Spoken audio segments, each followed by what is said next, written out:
नमस्कार, स्वागत है आपका हमारे चैनल पर। पीएम मोदी की सुरक्षा सेंध मामले में फिर एक बार पंजाब की चन्नी सरकार बेनकाब हुई है। आपको बता दें कि जहां चन्नी सरकार लगातार इस पूरे मामले को लेकर आश्वासन दे रही है कि पंजाब सरकार की तरफ से इस पूरे मामले को लेकर जांच शुरू कर दी गई है, तो वहीं दूसरी तरफ पंजाब पुलिस की तरफ से लगातार उन प्रदर्शनकारियों को बचाने का प्रयास किया जा रहा है, क्योंकि अभी पंजाब पुलिस की तरफ से 7 अज्ञात लोगों के ऊपर एफआईआर दर्ज की गई है इस पूरे मामले को लेकर। और ये 7 जो व्यक्ति हैं जिनके ऊपर एफआईआर दर्ज की गई है, ये अज्ञात व्यक्ति हैं। इनमें से वो कोई भी प्रदर्शनकारी का नाम नहीं है जो कल पीएम नरेंद्र मोदी को मारने की साजिश रचकर आए थे। आखिरकार क्यों इन लोग प्रदर्शनकारियों को बचाने का प्रयास पंजाब की सरकार कर रही है, और पुलिस अगर एफआईआर दर्ज कर रही है तो अज्ञात लोगों के ही ऊपर एफआईआर दर्ज क्यों की गई है, जबकि वीडियोस फुटेज काफी ज्यादा पीएम नरेंद्र मोदी के उस सिक्योरिटी ब्रीच को लेकर सामने आ चुके हैं, जिसमें प्रदर्शनकारी पीएम नरेंद्र मोदी की गाड़ी के आसपास घूम रहे थे। वहां पर पीएम नरेंद्र मोदी के खिलाफ नारेबाजी भी की गई। जब लोगों के साफ फोटो दिखाई दे रहे हैं, चेहरे साफ दिखाई दे रहे हैं, तो आखिरकार किन चीजों का इंतजार कर रही है पंजाब की पुलिस और क्यों बचाने का प्रयास कर रही है उन लोगों को जिन्होंने देश के प्रधानमंत्री नरेंद्र मोदी को नुकसान पहुंचाने के लिए इतनी बड़ी साजिश रखी। जहां एक तरफ खालिस्तानियों की साजिश निकल कर आ रही है, खालिस्तानी पन्नू की वीडियोस निकल कर आ रही हैं कि जो पीएम नरेंद्र मोदी के काफिले को रोकेगा उसे $1 लाख दिए जाएंगे, तो वहीं दूसरी तरफ जिस जगह पर पीएम नरेंद्र मोदी के काफिले को रोका गया वहां पर पाकिस्तान की एक नाव बीएसएफ को मिली है। उसके बावजूद भी पंजाब की पुलिस आखिरकार क्यों इस पूरे मामले को इधर से उधर करने का प्रयास कर रही है, ये बड़ा सवाल है जो अब लगातार पंजाब की सरकार और पुलिस प्रशासन से पूछा जा रहा है। इसी सिलसिले में आपको यह भी बता दें कि पंजाब के डीजीपी, डीआईजी और 14 और अधिकारियों को गृह मंत्रालय की तरफ से समन भेजा गया है। अब जल्द ही बड़ा एक्शन भी ले सकता है गृह मंत्रालय पंजाब के प्रशासन को लेकर, क्योंकि प्रशासन जिस तरीके से काम कर रहा है, जहां एक तरफ खबरें निकलकर सामने आ रही हैं, फुटेज सामने आ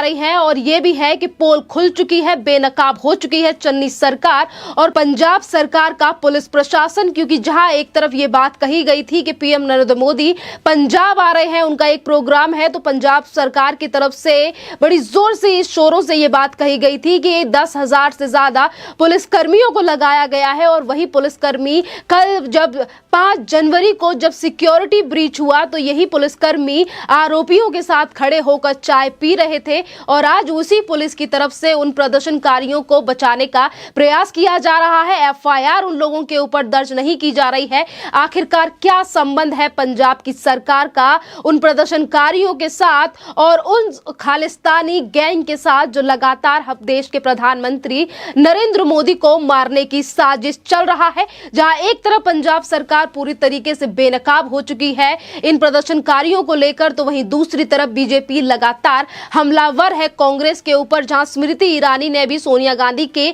बयान का कटाक्ष करते हुए कहा है कि ये जो सोनिया गांधी की तरफ से बयान दिया गया है कि देश के प्रधानमंत्री होते हैं, ये इसीलिए दिया गया है क्योंकि आज देश की जनता कांग्रेस का असली चेहरा जान चुकी है। और इसी बीच उत्तर प्रदेश के मुख्यमंत्री योगी आदित्यनाथ ने भी कल कहा था कि किसी भी साजिशकर्ता को बख्शा नहीं जाएगा। इसी बीच बयान सामने आया था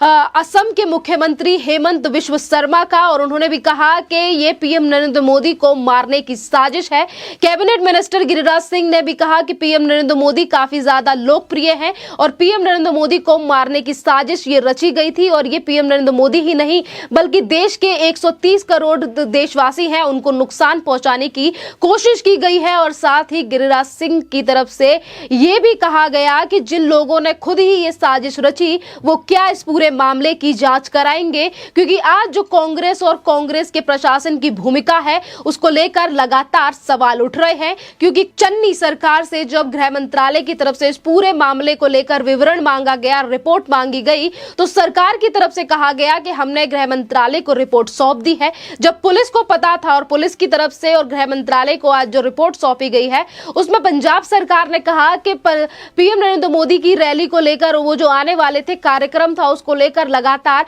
प्रदर्शन हो रहे थे पंजाब में। जब इन सब चीजों की जानकारी पंजाब पुलिस को थी, उसके बावजूद भी क्यों इन सब चीजों से अवगत नहीं कराया गया एसपीजी को, केंद्र सरकार की टीम को, जो पीएम नरेंद्र मोदी की टीम थी, जिन्होंने पूरा स्केड्यूल बनाया था। 3 तारीख के बाद काफी चिट्ठियां थी एसपीजी की तरफ से और एसपीजी की तरफ से पंजाब सरकार को भेजी गई, चीफ सेक्रेटरी को भेजी गई, पूरे मामले को लेकर पूछा गया, हर चीज को लेकर रिपोर्ट मांगी गई। तो फिर ये धरने प्रदर्शन को लेकर क्यों नहीं कोई जानकारी पंजाब पुलिस ने एसपीजी को दी, और यहीं पर लगातार सवाल खड़े हो रहे हैं डीआईजी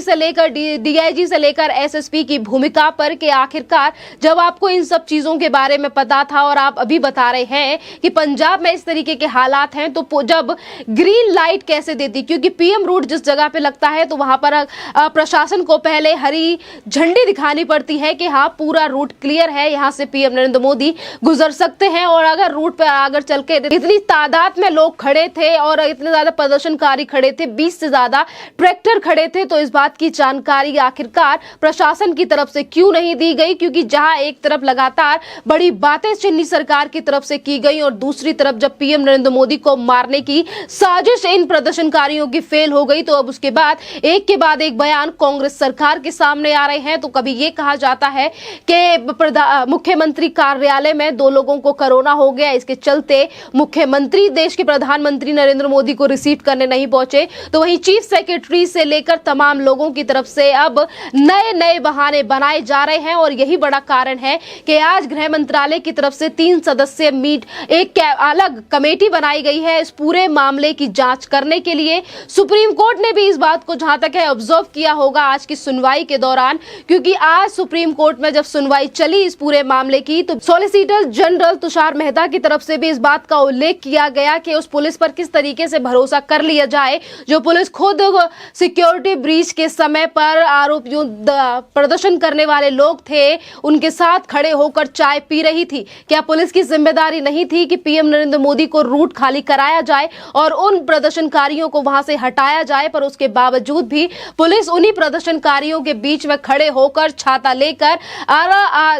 वहां पर बारिश का आनंद ले रही थी और चाय पी रही थी। और जिस तरीके से गैर जिम्मेदाराना हरकत सामने आई है पंजाब पुलिस की और प्रशासन की, ये सवाल खड़े करता है पंजाब सरकार पर कि किस तरीके से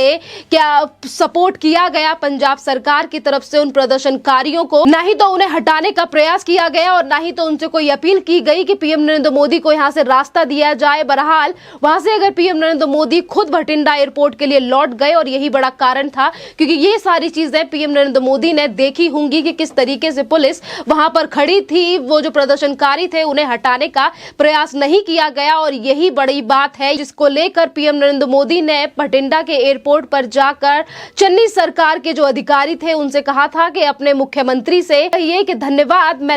जिंदा लौट आया। ये जो इतना बड़ा तमाचा मारा गया था पंजाब सरकार के ऊपर देश के प्रधानमंत्री नरेंद्र मोदी की तरफ से, ये इसीलिए मारा गया था क्योंकि जिस तरीके की व्यवस्था पंजाब सरकार ने मुहैया कराई देश के प्रधानमंत्री नरेंद्र मोदी के लिए, आज वही बड़ा कारण है जिसको लेकर लगातार सवाल उठाए जा रहे हैं। और बात करें हम और भी नवजोत सिंह सिद्धू जैसे नेताओं की, तो वो आज भी अपनी सरकार को बचाने के लिए केंद्र सरकार पर लगातार टिप्पणी कर रहे हैं। और इसी बीच पाकिस्तान को लेकर भी कभी प्रेम दिखाते हैं तो कभी देश के प्रधानमंत्री नरेंद्र मोदी को लेकर जिस तरीके से टिप्पणी कर रहे हैं नवजोत सिंह सिद्धू, इससे प्रतीत होता है कि कांग्रेस का जो प्रेम है वो देश के प्रधानमंत्री से ज्यादा पाकिस्तान और चाइना के लिए है। पंजाब पुलिस की जो भूमिका है और जिस तरीके से एक के बाद एक परत हटती जा रही है पंजाब प्रशासन और पंजाब पुलिस की तरफ से कि किस तरीके से उन प्रदर्शनकारियों को बचाने का प्रयास किया जा रहा है, और इसी अगर पूरे मामले में एनआईए से लेकर तमाम एजेंसियां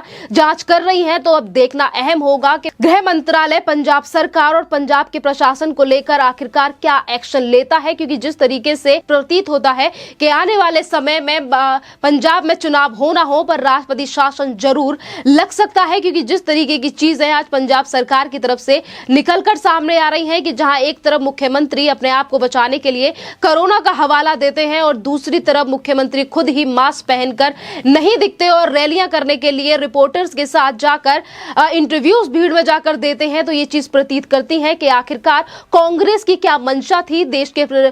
के प्रधानमंत्री नरेंद्र मोदी की पंजाब में विजिट को लेकर। इस टॉपिक पर आपका क्या कहना है, आप हमें कमेंट करके जरूर बताइए। धन्यवाद।